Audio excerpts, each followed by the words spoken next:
हमनी के संस्कृति, हमनी के संस्कार सदा रहे हमनी के साथ। भारत के महान ग्रंथ और काव्य सब के संपूर्ण संकलन सब्सक्राइब करें। तिलक। दूगो लइका, दूगो ला का दूगो लइका? जी महाराज, दूत के कहना बा कि दूगो तेजस्वी लइका जे ऋषि कुमार लागेलन वो घोड़ा के पकड़ ले बड़न और कहले बड़न हमके महाराज राम के चुनौती स्वीकार बा। उनका से कहा हम लोग से युद्ध करे आवे। तू कौन राजा या राजकुमार तो नहीं खा कि तो के हमार राज्य के वृद्धि से ईर्ष्या होके, फिर तू कौना लोभ से हमारी घोड़ा के पकड़ ले बाड़ा?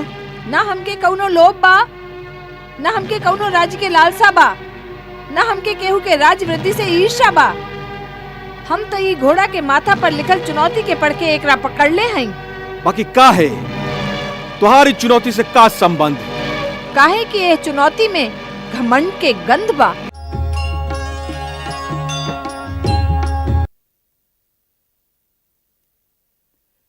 महाराज के जय होके आज रात के यहीं में छावनी डाल देले हैं। भोरे यदि जल्दी प्रस्थान कैल जाए तो सांझ होके तक अयोध्या पहुंचल जा सकेला। अयोध्या? आप अयोध्या के नाम लेके जैसे कान में अमृत रस घोल देले हैं। कितना मोहिनी बा ये नाम में। मन करता पंख लगा के अब वहीं वहां पहुंच जाए। वाल्मीकि आश्रम यहाँ पास में ही बा। अब तो अयोध्या पहुंच गली ई समझी। आप थोड़का विश्राम करी और हम देखत हई कि यज्ञ के घोड़ा कहवा घूम रहल बा और सैनिक ओकरा संगे पहरा पर बाड़न या ना।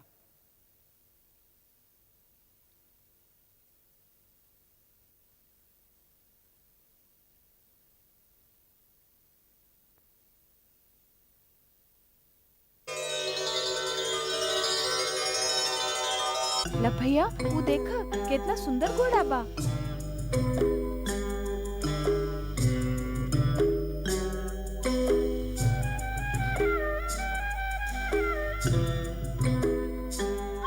बड़ा विचित्र घोड़ा बा।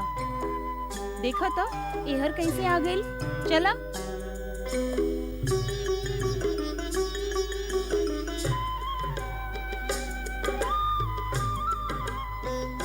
देखा देखा लब भैया, एकर माथा पर एगो सोना के तख्ती बा, ऊपर कुछ लिखल बा।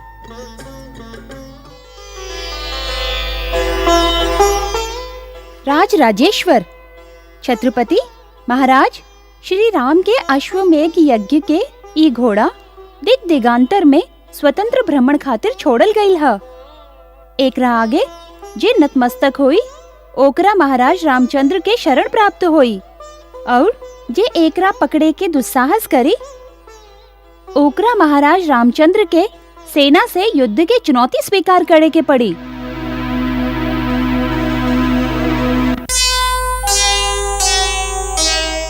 आहा, युद्ध के चुनौती बा। तब तो हमके एकरा स्वीकार करे के ही पड़ी। हम एकरा पकड़त हई।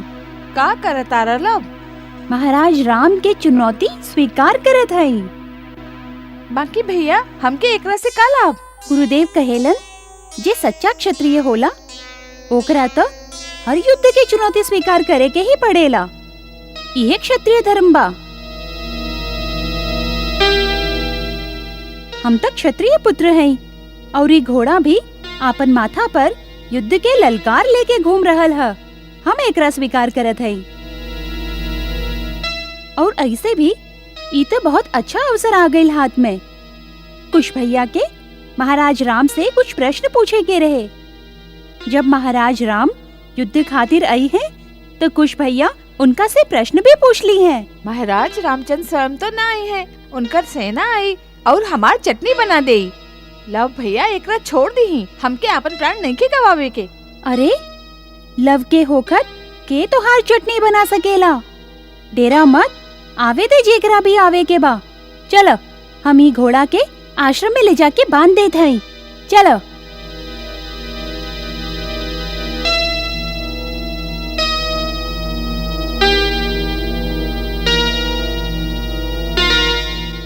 हाँ, ये घोड़ा कहवा चल गई पता ना। अब ही ते में रहा। अरे भैया खोजो ओकरा, ऊ तो यज्ञ के घोड़ा बा।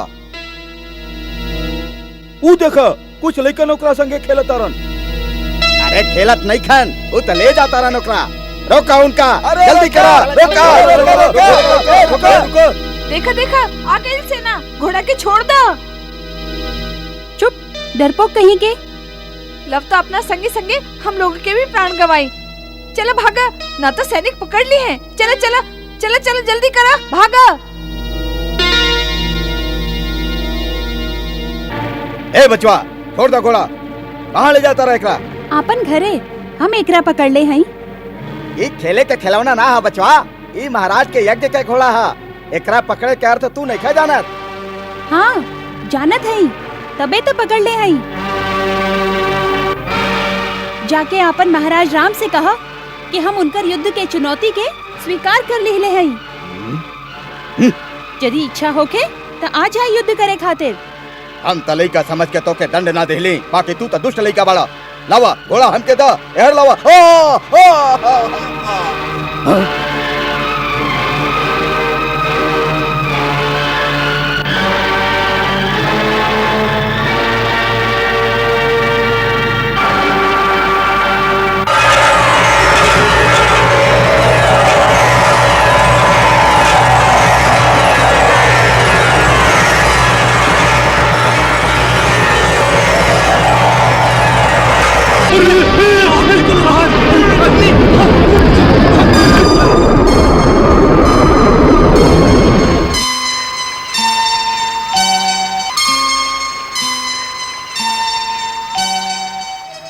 आ कहतारा एगो कुमार से डेरा के हमार हृष्ट पुष्ट सेनानी धुन दबा के भाग गईलन है। सेनापति जी, ऊ मुनि कुमार साधारण नहीं खन, ऊ तो स्वयं एगो आंधी दिखाई देलन, सांप जैसन पुकारेलन।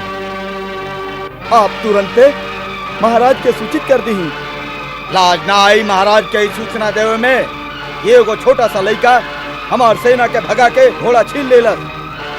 चला हम देखत हई ऐसन कौन सांप बाऊ। कुछ भैया, हम लव भैया के बहुत समझौली कि घोड़ा के छोड़ द, लेकिन वो ना मन ले। और जेकर हमके डर रहल उहे भइल। सेना आके ओकरा घेर लेलस। फिर का भइल? फिर हम लोग के ना मालूम, हम तो डर के मारे भाग आईली। बड़ा डरपोक बाड़ा तू लोग। चला हमके दिखावा, कहवा बा लव? नाना, हम लोग ना आई। सैनिक लोग हम लोगन की चटनी बना दी है। हमार कर्तव्य रहे कि हम आपके बता दिए कि आपके छोटन भैया विपत्ति में बाड़न, से हमार कर्तव्य पूरा भइल। अच्छा बाबा, हमके ये तो बतावा कि लव बा कहवा? आश्रम के पीछे वाला घना बन के ओ तरफ जो बड़का मैदान बा ना, ओहे पर बा, सैनिकन से घेराइल। यदि अबले वहाँ होई तब ना। लव तो अब तक ओहवे होई, बाकी सैनिक ओहवा ना हुई हैं। तू लोग लव के ना जाने ला। अच्छा हम जा रहल हैं। देखा गुरुदेव आश्रम में तो है ना। आश्रम के लोग बेकार ही चिंता करी हैं। ऐसे आश्रम में केकरो बताइए मत। यदि तू मारल गईला या पकड़ल गईला तबो ना बताई। भैया अपन ये छोट सा माथा के इतना दूर तक सोच के कष्ट मत द। गुरुदेव के आशीर्वाद एगो कवच के लेखा हमार रक्षा करेला। ऐसे ऐसा स्थिति तो कबो ना आई।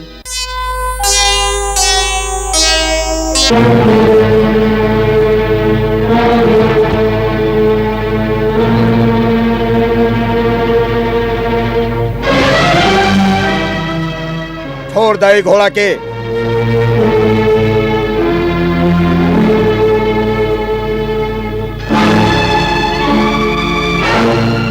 हम फिर कहत हैं बालक, आपन माई के निपुता मत बनावा। छोड़ दे हमार घोड़ा के। हम बेकार में तोहार हत्या ना कई चाहत हैं। और हम तोह से कहत हैं कि हम बेकार तोहरा से लड़ल ना चाहिला। भेज दो आपन महाराज रामचंद्र के, उनके से हमरा युद्ध करे के बा। मूर्ख बालक, बंद करी बेकार के बात।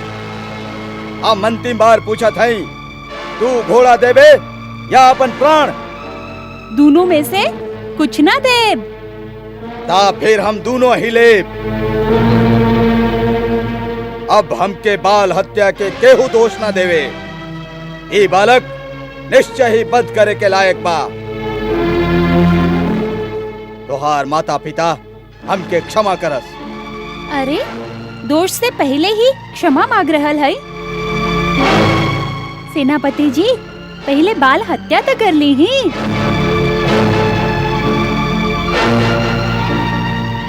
तू बेबस कर दिहले बड़ा दुष्ट बालक। इधर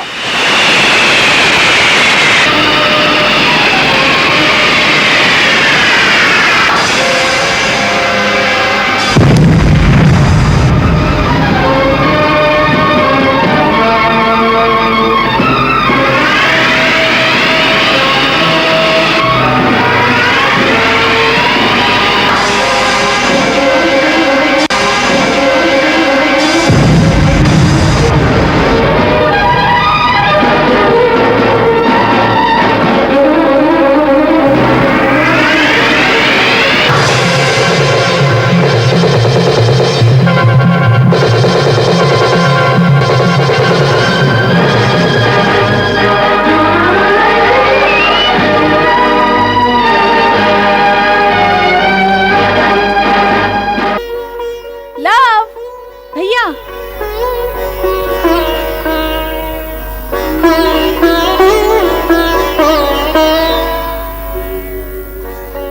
वाह लव वाह, कैसे भगा दिहला तू सब लोगन के।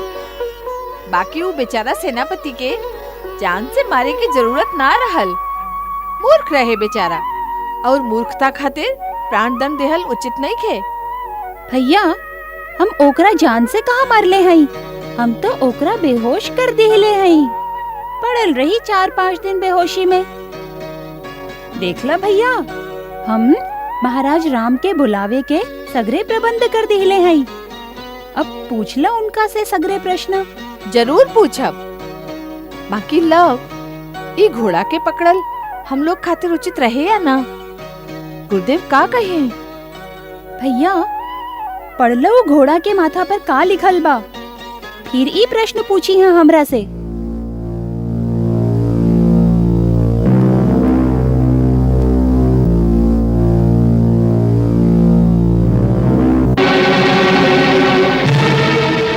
का कहता रहा? सेनापति कालजी घायल हो गेलन?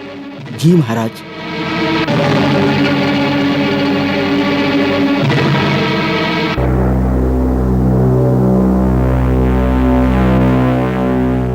ला भैया, सूर्य पताका वाला रथ आ रहल बा। आपन प्रश्न के सूची बना ल। जरा आवे तो द महाराज के।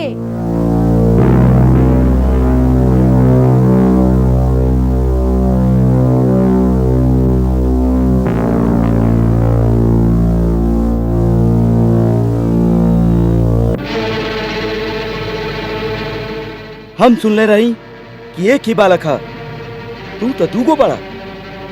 चिंता मत करी, आपसे एक को लड़ी। आप ये बतावे की कृपा करी कि का आप अयोध्या नरेश महाराज राम हैं? ना। ना? तो फिर ये आप रथ पर सूर्य पताका लगा के काहे घूम रहल हैं? लोगन के भ्रमित करे खातिर? ना, ई सूर्य पताका हमार रथ पर ऐसे बा कि हम महाराज श्री राम के छोट भाई शत्रुघ्न हैं। कुश भैया, ये छोट भाई बाड़न, इनका हमरे हवाले कर दी। तू देखे में तो अच्छा और सभ्य बालक दिखाता रहा, फिर हमारे यज्ञ के घोड़ा तू काहे पकड़ लीला? आपके बड़का भैया के कहे पर। मतलब? वो घोड़ा के माथा पर लिखले बाड़न न कि एकरा पकड़ा तो हमार सेना से युद्ध के चुनौती स्वीकार कर। ऐसे हम उनका संगे युद्ध करे खातिर ही घोड़ा पकड़ ले हैं, उनकर छोट भाई से ना। आप जाई और उनका हमार संदेश दी कि हम उनकर युद्ध के चुनौती स्वीकार कर ले हैं। ऐसे आ जाए रणभूमि में।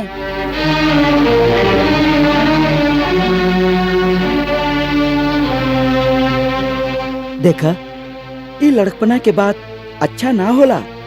ई घोड़ा यज्ञ के बाद एकरा छोड़ दा। तुहार अवस्था के देख के हमके दया आवता। हम तुहार दूसरा अपराध क्षमा कर दे।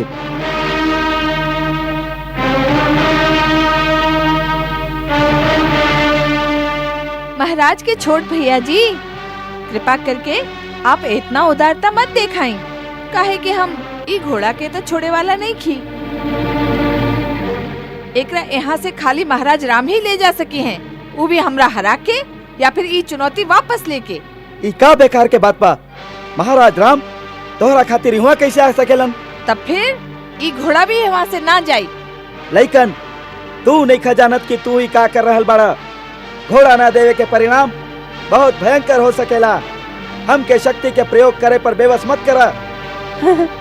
हम बेबस कहाँ कर रहल हैं? आपके शक्ति आपके वश में नहीं खेलागत, बार बार उभर आवेला। ऐसे शक्ति के प्रयोग करिए ली ही, ना तो धनुष उठौले उठौले हाथ थक जाई। बस उपहास बहुत हो गई। घोड़ा छोड़ दा, ना तो हम बाण जला दे। चला के दिखाई तो सही, चलावे भी आवेला कि ना। देखत हई आपके गुरुदेव आपके कैसन सिखाइले बाड़न, फिर हमहू दिखाई कि हमार गुरुदेव हमके का सिखाइले बाड़न। अंतिम बार पूछो थई, घोड़ा छोड़त पड़ा ना।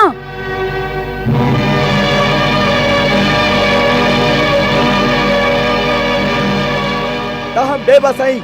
हमार कर्तव्य बा घोड़ा के छोड़ावल।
किस गुर के शिष्य युगसूदन समझ न पाता है, समझ न पाता है। केरण कौशल देख देख आश्चर्यचकित रह जाता है, आश्चर्यचकित रह जाता है। कभी अग्नि बाण कभी मेघ बाण, बाणों पे बाण बरसाता है, बाणों पे बाण बरसाता है।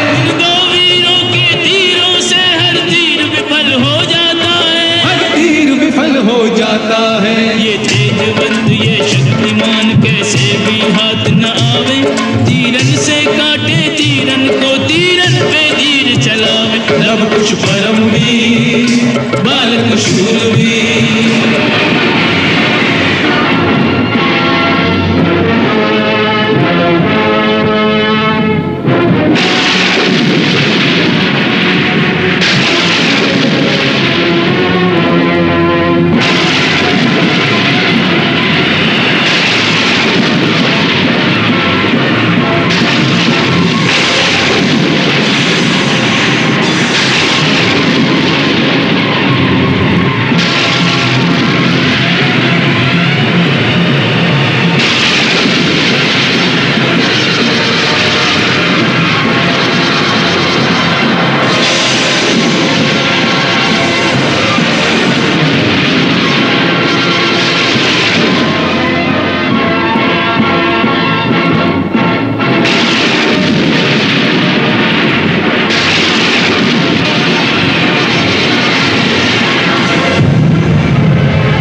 दूगो लड़का के हो सकेलन जो शत्रुघ्न जैसे धनुर्धारी के हरा दे?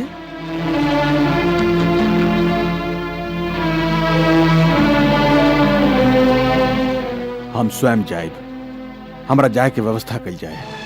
क्षमा करें भैया, हम लोग के रहते आपके स्वयं जाए के का जरूरत बा? अपन लक्ष्मण पर भरोसा रखी।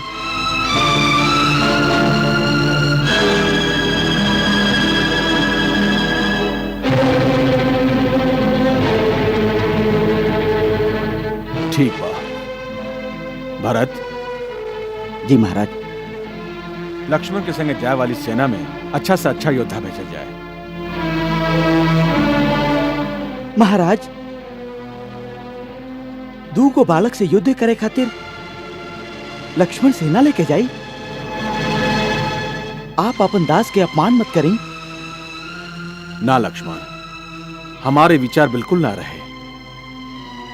हम सोचत रहली कि वो दोनों बालक साधारण ना हो सकेलन।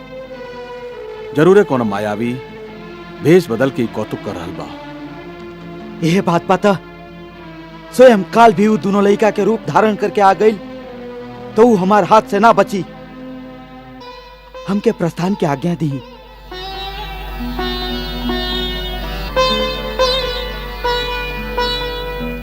जा, हमारा आशीर्वाद तोहरा संगे बा।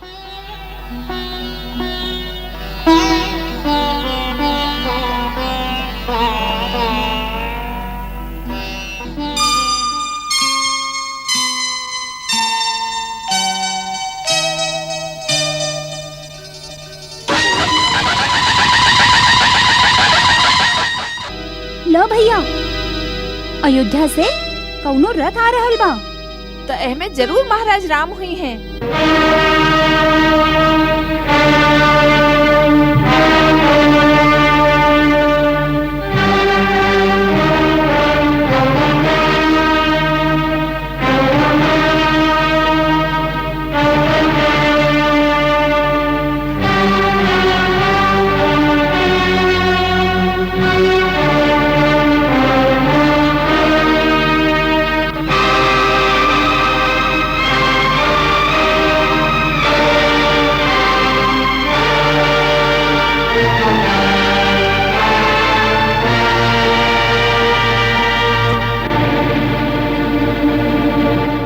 घोड़ा के जे दोनों मुनि कुमार पकड़ ले बाड़न, उनका हमारा सामने उपस्थित करा।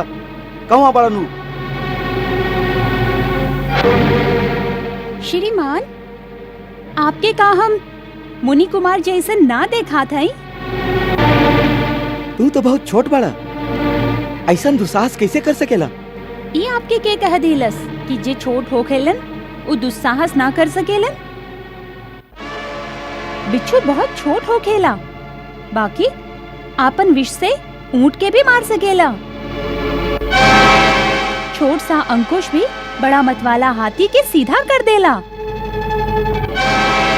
और छोट सा मंत्र भगवान के वश में कर ले बेला।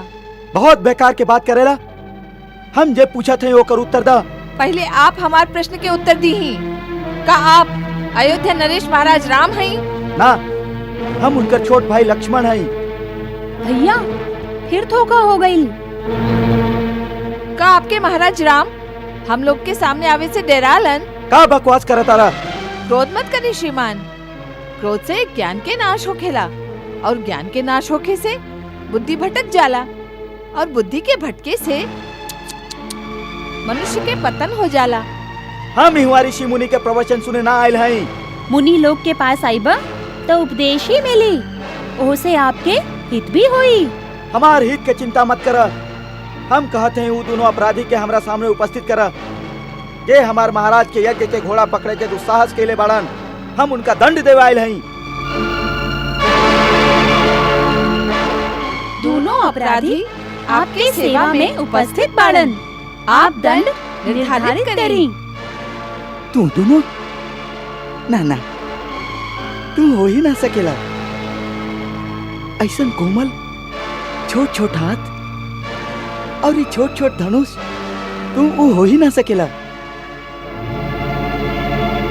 और यदि तू बाड़ा भी था, ऐसा सुकोमल लइकन के दंड देवे की इच्छा ना हुई। लाओ हमार घोड़ा हमके लौटा दा और जाके लइकन के साथे खेला। ये तो अच्छा बात बा कि आप हमके दंड ना दिहल चाहिए, बाकी हम आपके घोड़ा ना दिहल चाहिए। घोड़ा चाहिए तो महाराज राम से कहीं कि हम लोग घोड़ा के माथा पर लिखल चुनौती स्वीकार कर ले हैं। हम लोग से आके स्वयं युद्ध करें। बार बार छोट भाई लोग के भेज के हमार समय बर्बाद ना करें। लागता तू तो दया के पात्र नहीं खा। हम तो तोहार उम्मीद पर दया करके तोहार अपराध क्षमा करत रही। आप अपराध क्षमा करत रहली? ई तो न्याय के विरुद्ध है। अपराधी के दंड अवश्य मिले के चाहिए। आपके अयोध्या में तो निर्दोष के भी दंड देवे की रीत बा। अयोध्या में कोनो निर्दोष के दंड ना दिहल जाला। अच्छा, तब महारानी सीता के का दोष रहे जिनका इतना महान दंड दिहल गयल? तब आपके हृदय में का कौनो दया न रहे? फिर आज कहाँ से आ गई दया?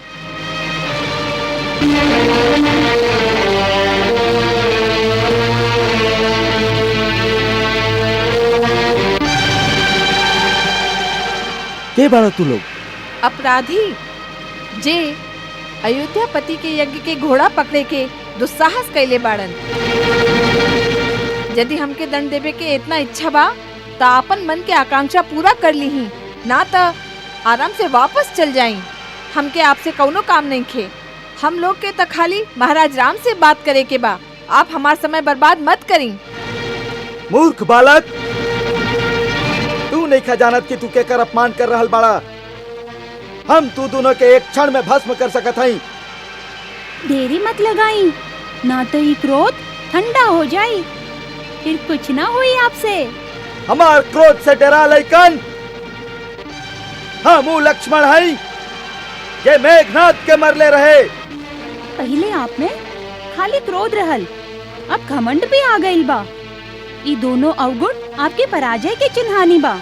तू बहुत चंचल और बातू नहीं बड़ा। पहले हम तोहार जीभ से काट लें।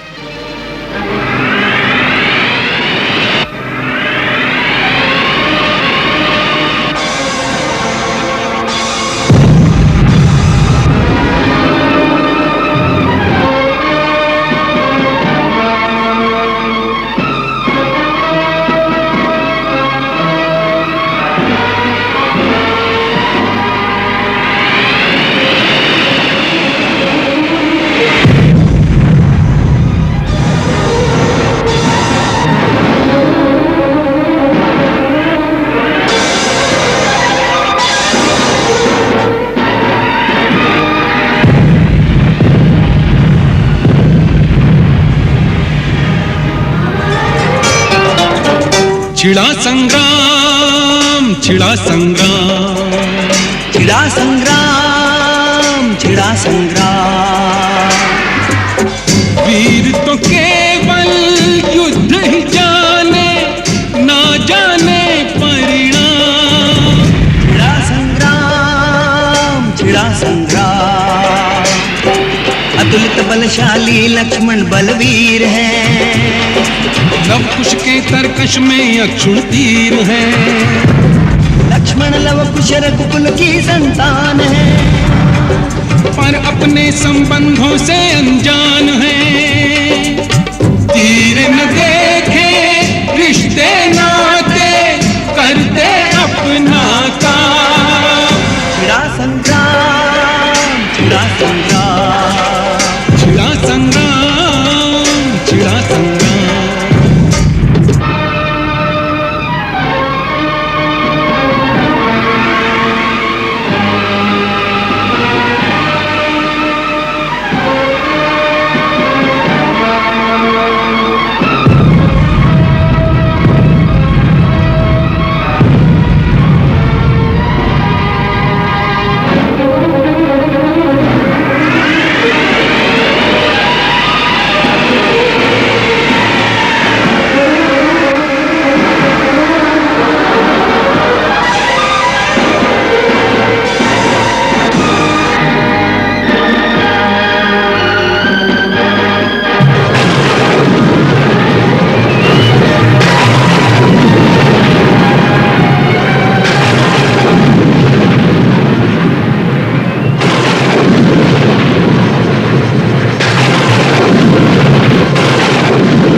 लक्ष्मण भी घायल हो गए। जी महाराज, बहुत घमासान युद्ध भइल। दोनों ओरी से दिव्य अस्त्र चलावल गई। बाकी एगो शक्ति लागे से कुमार लक्ष्मण बुरी तरह से घायल हो गए।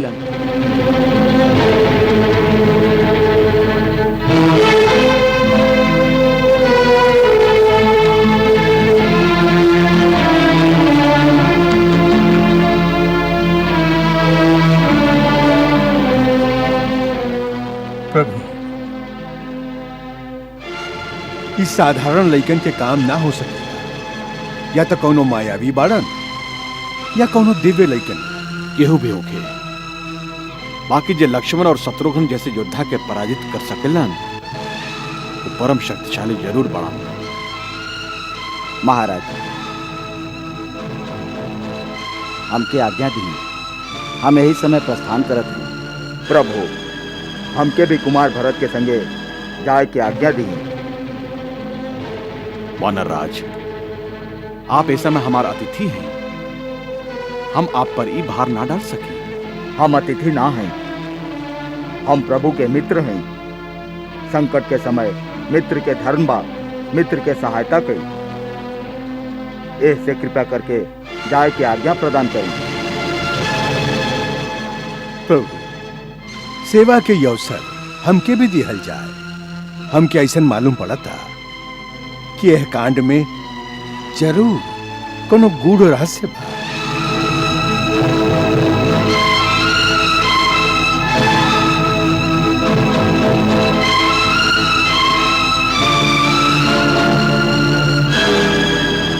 अच्छा बात है, आप तीनों जाइए।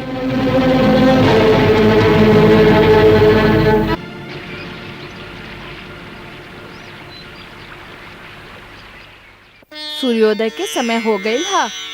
हमके माई खातिर कमल के फूल लावे जाए के पड़ी। तो जा भैया, चिंता मत करो, हम एह रहब। यदि महाराज राम आ गईलन तो हम तोहरा खातिर उनका रोक के रखब। जब तक तू ना आईबा हम उनका से युद्ध करत रहब। अच्छा, लेकिन हार मत जाइहा। भैया, गुरुदेव कहले रही ना कि अब हम संसार में केहू से हार ना सके। जब गुरुदेव के आशीर्वाद संगे बा तो हम कैसे हारब। अच्छा बात बा, शायद हम त केहू के आवे से पहले ही आ जाए।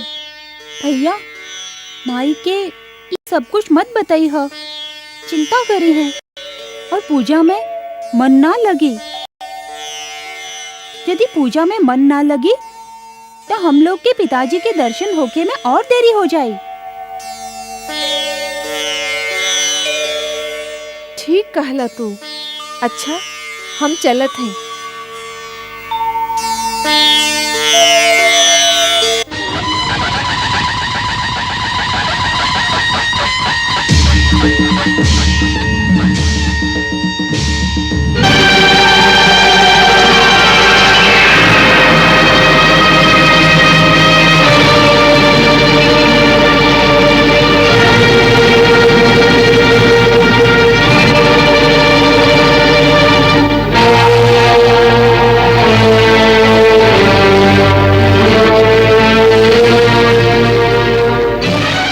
सुंदर लेकिन तू यज्ञ के घोड़ा पकड़ ले बाड़क। जी हाँ।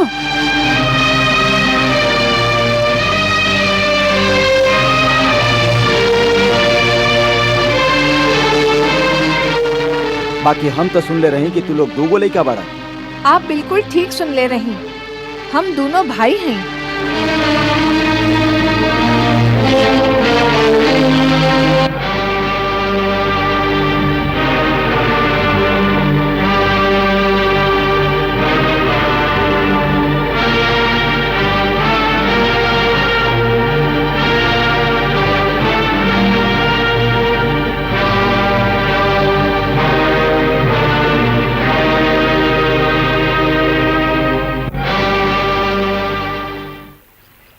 हनुमत चकित प्रसन्न चित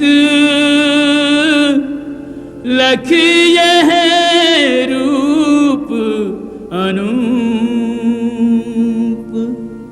जैसे स्वयं रघुवर बाल स्वरूप।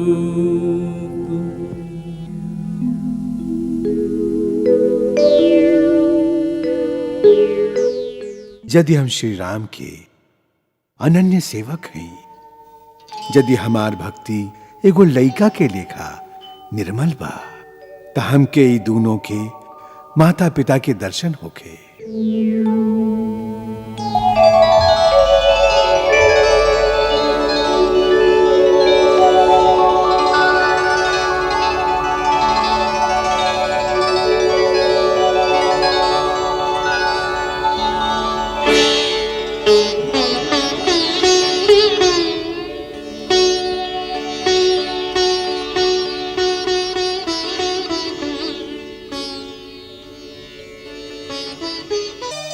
सुंदर, कैसन मनोहर जोड़ी बा। आप लोग केकर पुत्र हैं? जे युद्ध भूमि में ठाड़ होखेलन, उनकर परिचय खाली उनकर धनुष होखेला, उनकर बाण बतावेला उनकर पता। हाँ, आप ई बतावे की कृपा करी कि का आप महाराज राम हैं? ना, हम उनकर दास हैं, भरत।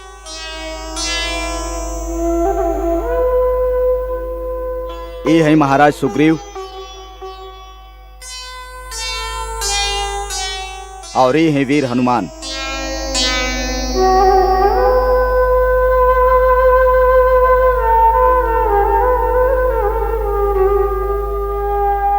श्रीमान भरत, गुरुदेव के कहला के अनुसार आपके भक्ति सचमुच वंदनीय बा। हम ओकरा खातिर आपके प्रणाम करत हैं।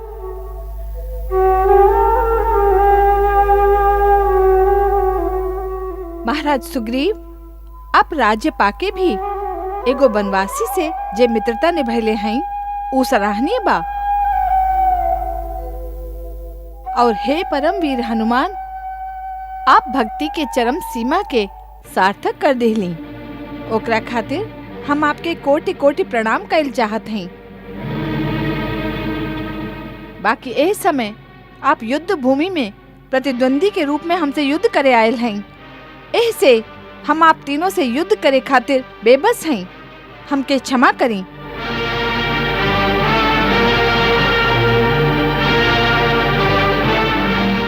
हम तो अभियो यह कहब कि आप लोग लौट जाएं और महाराज राम के भेजी। हम लोग तो उनका चुनौती स्वीकार कर ले हैं। हम आपसे युद्ध कर ना चाहिला।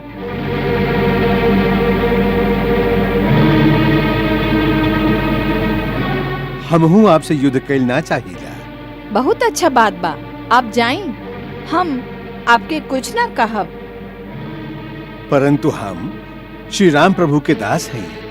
वहाँ के आज्ञा से यज्ञ के घोड़ा लेवे आयल हैं। ऐसे घोड़ा ले बिना तो हम जा ना सकें। हम तो कहत हैं घोड़ा के संगे आपके भी साथ ले चली।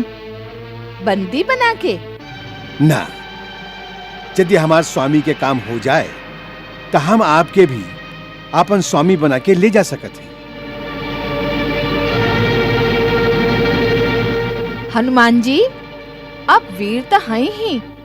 अब पता चलल कि चतुर भी बहुत हैं। ऐसे मीठ मीठ बात के मोह जाल में फंसा के आप हमके आपन राजा के पास ले जाके आपन सफलता के प्रमाण भी देहल चाहत हैं और हमके बंदी बना के दंड भी दियावल चाहत हैं। हम ये बात के जाल में आवे वाला नहीं की। भैया, सीधा सीधा कहा ना कि हम महाराज राम के चुनौती पढ़ के घोड़ा पकड़ ले हैं। उनका कहा कि स्वयं आवे, हम लोग से युद्ध करके या तो घोड़ा ले जाए या हार मान के चुनौती वापस ले लेवे।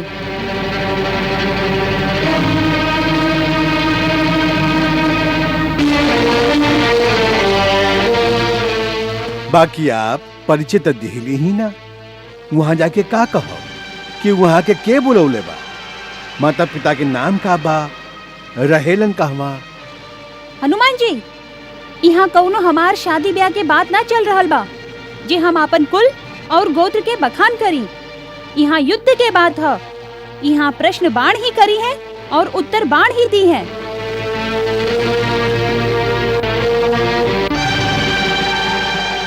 के हमार बात स्वीकार बा त जाई, और यदि लड़े के बा तब फिर वार करें।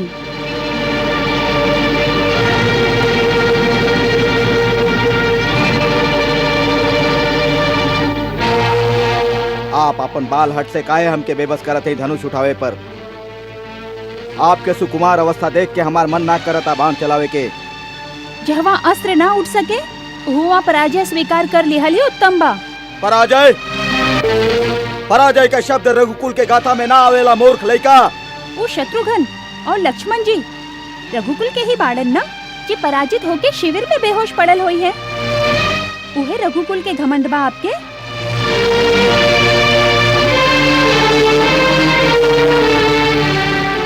तू देखे में तो मनोहर दिखाई दे तारा, बाकी अंदर से उतने विषैला बड़ा। ऐसन फल के तो तुरंत काट देवे के चाहिए।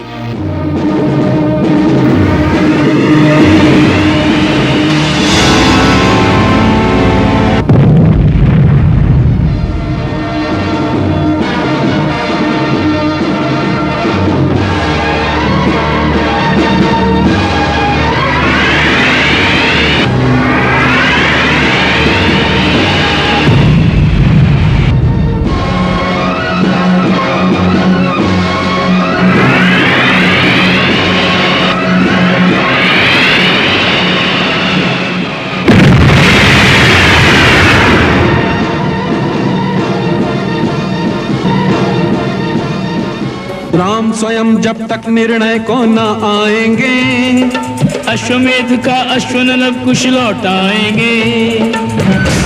हार गया जो भी इनसे लड़ा, सीता के जायों में है साहस बड़ा, सीता के जायों में है साहस बड़ा।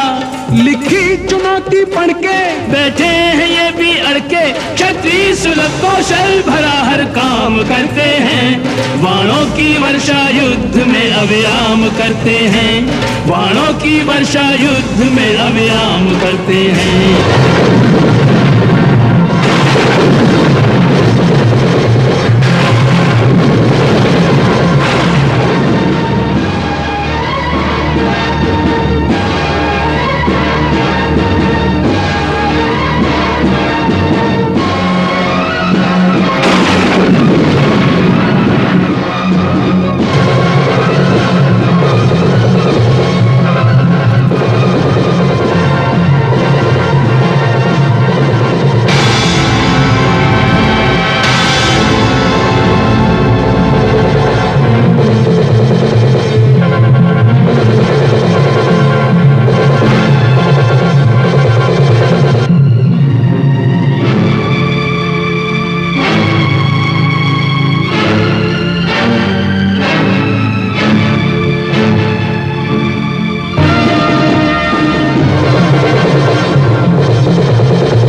ना, ई साच ना हो सकेला।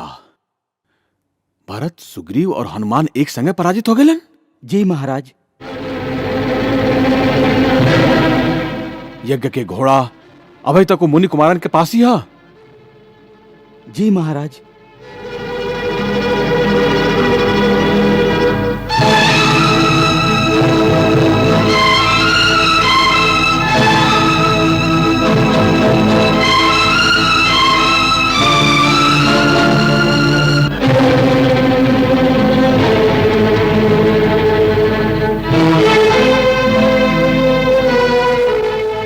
हमार गैल जरूरी बा।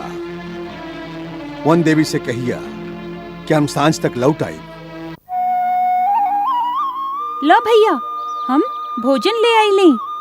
हम सोच ली ना मालूम महाराज राम के आवे में कितना देर लग जाए, तब ले हम भोजन तो कर ले। अरे हम अकेले कैसे खाए? फिर हनुमान जी भी तो भूखल हुई हैं। बाकी भैया ये सूखल रोटी खाई है? पूछे के तो चाही। चला।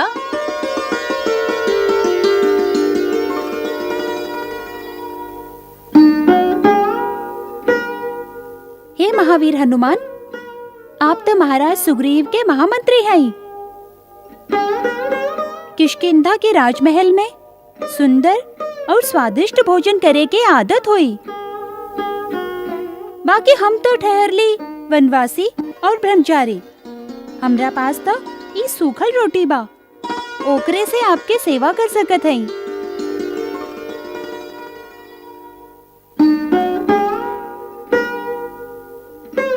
ना, सेवक खातिर तक स्वामी के दिहल गई रूखल सूखल रोटी भी अमृत के समान है। बाकी आप सेवक और हम स्वामी कैसे हो गईली? देखा, जे युद्ध में हार जाए ओकरा दूसरा के सेवक ही बने के पड़ेला। ना भैया, हम लोग के तो कौनो भी सेवक की जरूरत नहीं खे। हमार गुरुदेव रामायण में लिखले हैं कि आप श्री राम के अनन्य सेवक हैं, ऐसे आप उनकरे सेवक रहीं। ओहो, तो आपके गुरुदेव रामायण लिखले हैं? हाँ, ओह में श्री राम के जीवन चरित्र लिखल बा। आपके कथा भी ओह में आवेला। अच्छा। हाँ, आपके अनन्य भक्ति और सेवा के कारण हमके आपके चरित्र बहुत अच्छा लागल।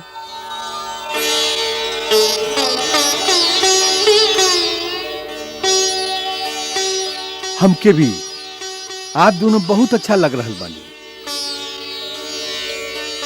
लगाता जैसे आप भी रामायण के ही कौनो पात्र होखी, जे श्री राम के ही कौनो आपन होखी। हनुमान जी, ये मंत्रियन वाला राजनीति युद्ध भूमि में मत चलाई। नहीं, भोजन करी। बाकी भैया, ये खाई है कैसे?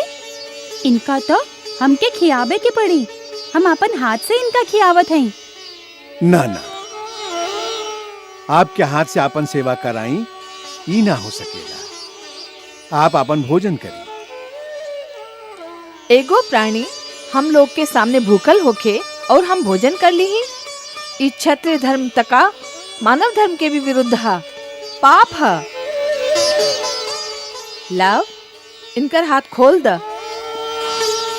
भैया, बाकी इनकर हाथ खोल देव तो?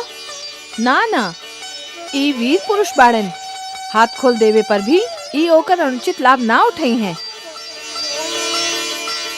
देखिए हनुमान जी, हम खाली आपके भोजन खातिर ही हाथ खोल रहल हैं। हमके वचन दी ही, आपके हाथ खोलला पर भी आप चुपचाप हमार बंदी बनके यहाँ बैठल रहब।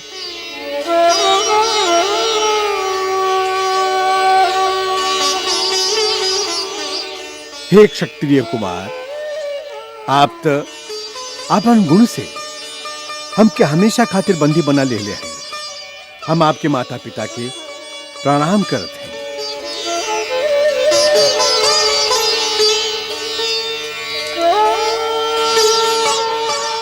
लाओ, इनकर हाथ खोल द। अच्छा भैया।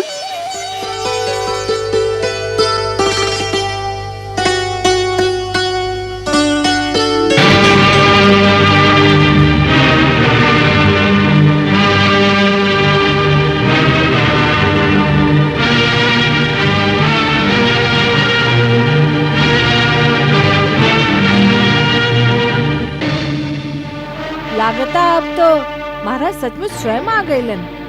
आवे दा।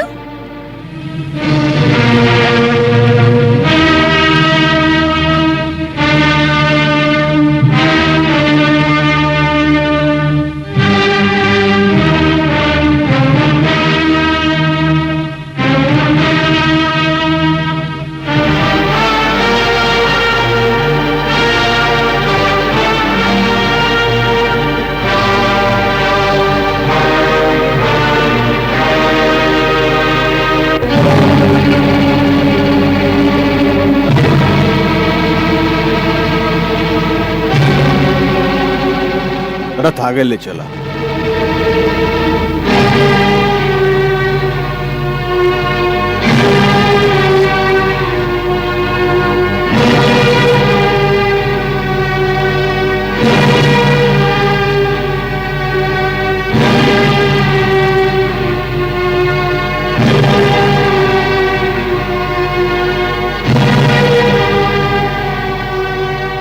हनुमान ई का तोहरा जिसन परमवीर एह तरह दुबक के बैठल हा। प्रभु इस समय हम अपन वीरता ना दिखा सकी। हम आपकी कौनो सहायता ना कर सके। हम इनकर बंदी हैं।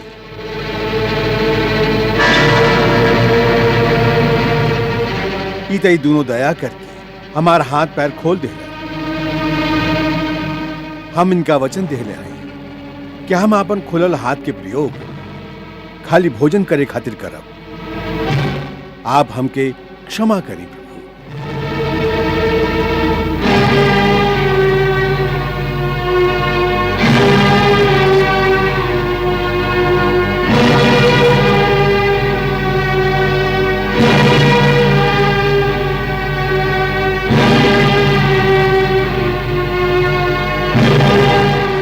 दोनों के देख के विश्वास नहीं होखत कि ऐसन कोमल कोमल अंग वाला दूगो सुकुमार लड़का अयोध्या के चतुरंगिनी सेना के साथे साथे लक्ष्मण, भरत, शत्रुघ्न और सुग्रीव जैसन योद्धा के पछाड़ दिले बाड़ा। महाबली हनुमान के बंदी बना के बैठा दिले बाड़ा। ये कैसे सांच हो सकेला? वैसे तो सांच स्वयं सिद्ध होखेला महाराज। फिर भी यदि आपके प्रमाण की जरूरत बा तो ये जियत जागत प्रमाण भी आपके सामने बा। आपके परम भक्त वीर हनुमान हमारी इस सत्य के पुष्टि करे हैं। हाँ प्रभु, ये परम सत्य बा कि दोनों ही अपन दिव्य अस्त्र से अयोध्या के सगरे योद्धा के एगो ऐसन मूर्छा में डाल देले बाड़न कि इतना दिन में केहू के अब तक होश ना आए। हम तई दोनों के माता पिता के बारंबार प्रणाम करत हैं जे लोग ऐसे चमत्कारी बेटन के जन्म दिले बाड़न। सुन लिहला, अब तो विश्वास हो गई कि आपके सेना के ऐसन हाल हम लोग ही कैले हैं। अब का कहत हैं आप?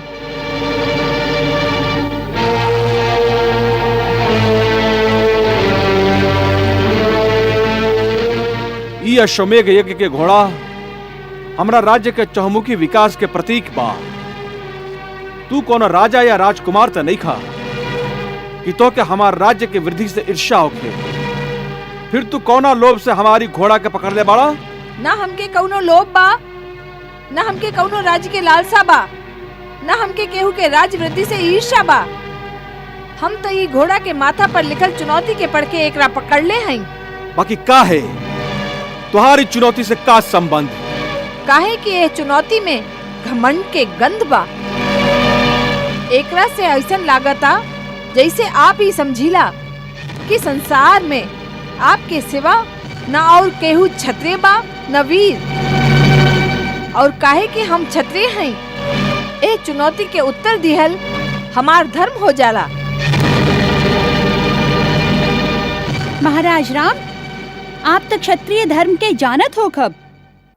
यदि कौनो क्षत्रिय युद्ध के चुनौती सुन के पीठ दिखा के भाग जाए तो समझ कि ना तो वो अपन माई के दूध के ऋण चुकौलस और ना अपन पिता के नाम के लाज रखलस।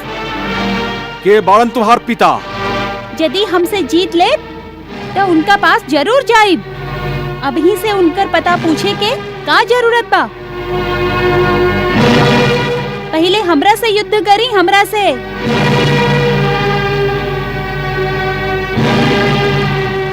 सोच का रहल है? उठाई धनुष।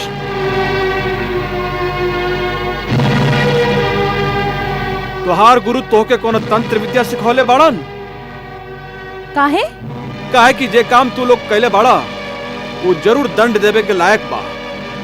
बाकी तू लोगन के देख के हमरा मन में ना दंड देवे के इच्छा हो रहा बा ना तू लोगन से युद्ध करेके। हमार हालत भी इहे बा। हम तो इहे सोच रहल हई कि आप कौनो मोहिनी मंत्र के जाप कर रहल हई।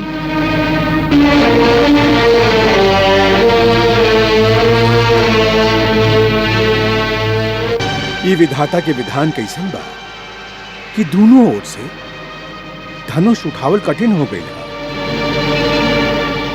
महाराज राम, एही तरह ई तंत्र मंत्र के प्रयोग वीरन खातिर उचित नहीं खे।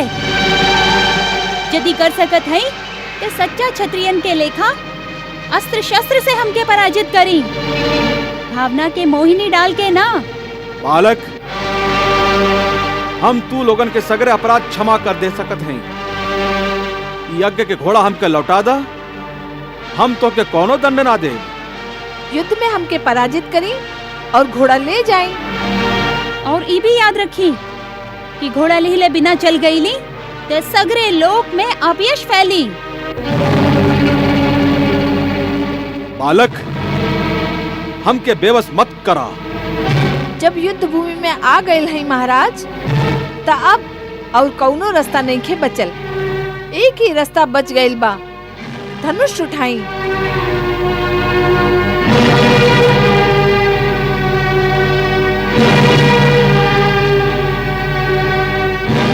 महाराज राम, क्षत्रिय खाली बात ना करेलन, युद्ध करी युद्ध। उठाई धनुष।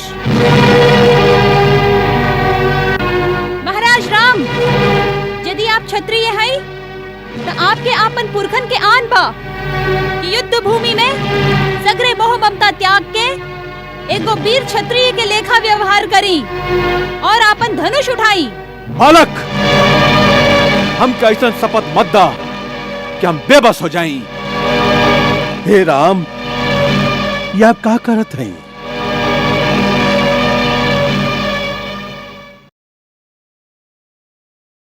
महर्षि, लइकन के बात में आके ई का अनर्थ कर रहल हैं आप?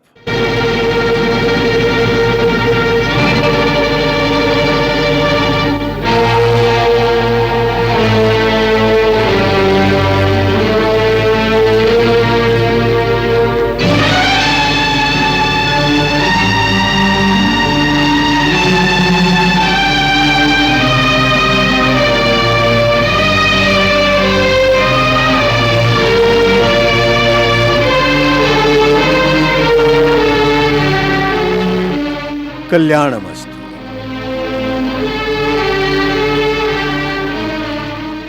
प्रभु, स्त्री, वृद्ध और बालक, ये तीनों के जीवन रक्षा के भार तो राजा पर ही होखेला। अपराध होखला पर भी उनका पर राजा के हाथ ना उठेला। महर्षि, ये बालक बहुत हठी बाड़न। बाल हटता सभे जानेलन महाराज, बाकी बाल हट के उत्तर राज हटता ना हो सकेला। कुश, लव, ये हमार राजा बाड़ा, हम इनका राज्य में रहीला। राजा के सामने अस्त्र उठावल राजधर्म के अनुसार पाप है। तू दोनों राजा के अवज्ञा कैले बाड़ा। तू दोनों राजा के घोड़ा काहे पकड़ला? दूगो कारण से गुरुदेव। पहला कारण तो ये चुनौती है जे एक घोड़ा के माथा पर सोना के अक्षर से लिखल बा। सुनी का लिखल बा? राज राजेश्वर छत्रपति महाराज श्री रामचंद्र के अश्वमेघ यज्ञ के ई घोड़ा दिग दिगांतर में स्वतंत्र भ्रमण खातिर छोड़ल गई बा। एकर आगे नतमस्तक होके वालन के महाराज राम के शरण प्राप्त होई और जे एकरा पकड़े के दुस्साहस करी ओकरा श्री राम के सेना से युद्ध के चुनौती स्वीकार करे के पड़ी। गुरुदेव, आप ही सिखैले रही कि सच्चा क्षत्रिय उहे बा जे युद्ध के ललकार सुन के भाग न जाए ऐसे हम लोग ये चुनौती स्वीकार कर ले ली।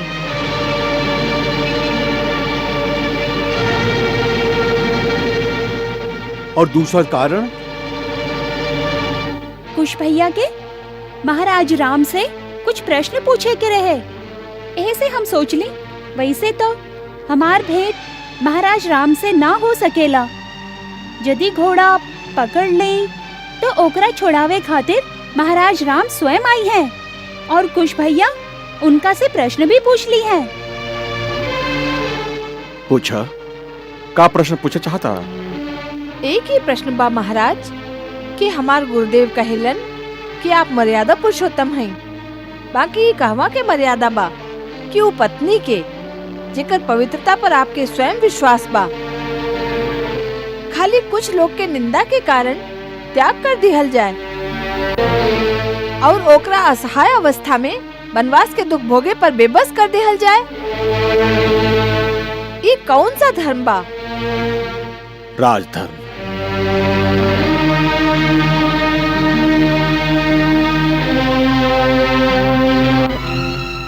एगो साधारण मनुष्य के धर्म और एगो राजा के धर्म में इतना ही अंतर है।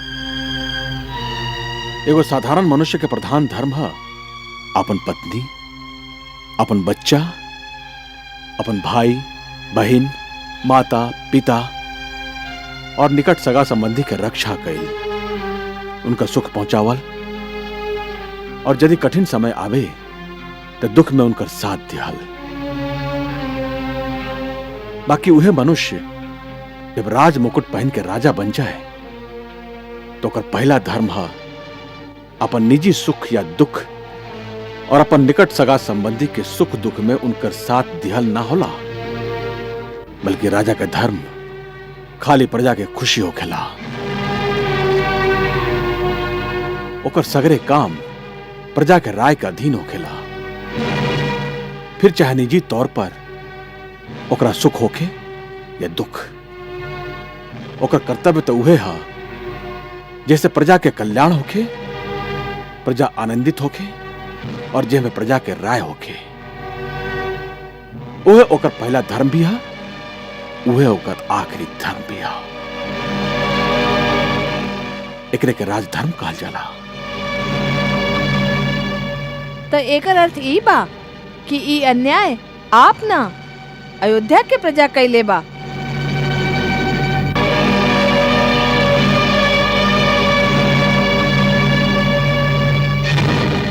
जे अयोध्या के प्रजा के लिए हा, ओकर उत्तर अयोध्या के प्रजा से ही मांगे के चाहिए। लवकुश, ऐसे में तू दोनों इनकर घोड़ा पकड़ के और इनका सामने अस्त्र उठा के जे अवज्ञा कैले बाड़ा, ओकरा खातिर तू दोनों के इनका से माफी मांगे के चाहिए। महाराज राम के विरुद्ध तुहार अस्त्र उठावर ऐसे ही धर्म के विरुद्ध है जैसे तू अपन पिता के ही सामने अस्त्र उठैले होखा। काहे कि राजा प्रजा खातिर पिता के समान ही होखेला। शास्त्र कहेला पिता ही सर्वभूतानाम राजा भवति धर्मतः। ऐसे तू दोनों के इनका पिता के समान आदर देके क्षमा मांग के यज्ञ के घोड़ा लौटा देवे के चाहिए। जय आज्ञा गुरुदेव।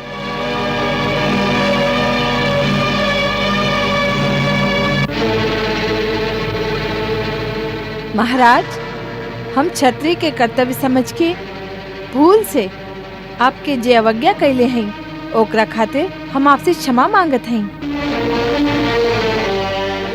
यदि आप हमके कौनो दंड देहल चाहे तो वो भी हमके स्वीकार बा।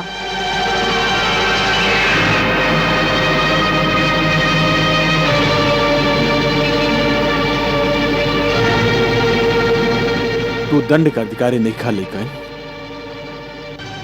तोहरा जैसन वीर गुणी और ज्ञानी लइकन जौना राजा के राज्य में होखे, ओकर उनका पर गर्व होके के चाहिए और उनका पुरस्कार देवे के चाहिए।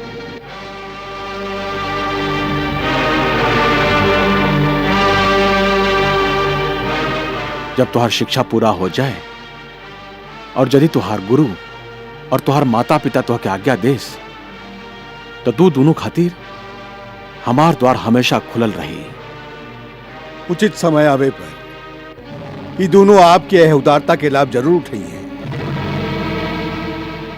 कुश, वत्स, अयोध्या के सेना पर ये पहला विजय से तू हमार विद्या सफल कर देला। अब चैतन्य अस्त्र द्वारा इस सब के मूक्षा भंग कर दा। जैसे महाराज सभे बंधु बांधव के संगे जाके आपन यज्ञ पूरा कर सकत। जय आज्ञा गुरुदेव।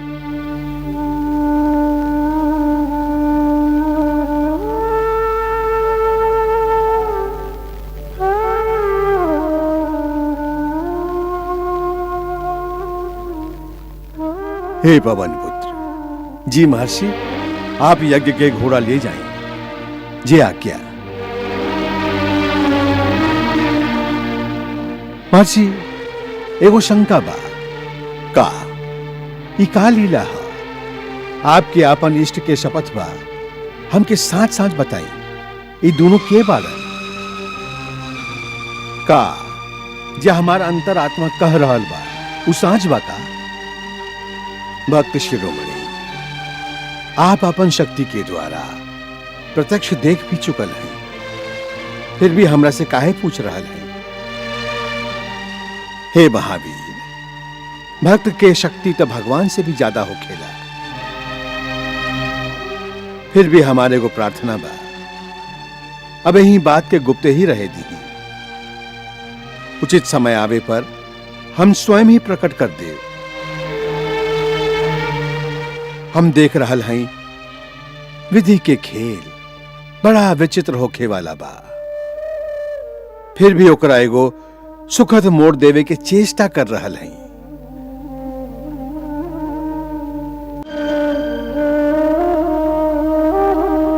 आपके भक्त सफल मनोरथ होके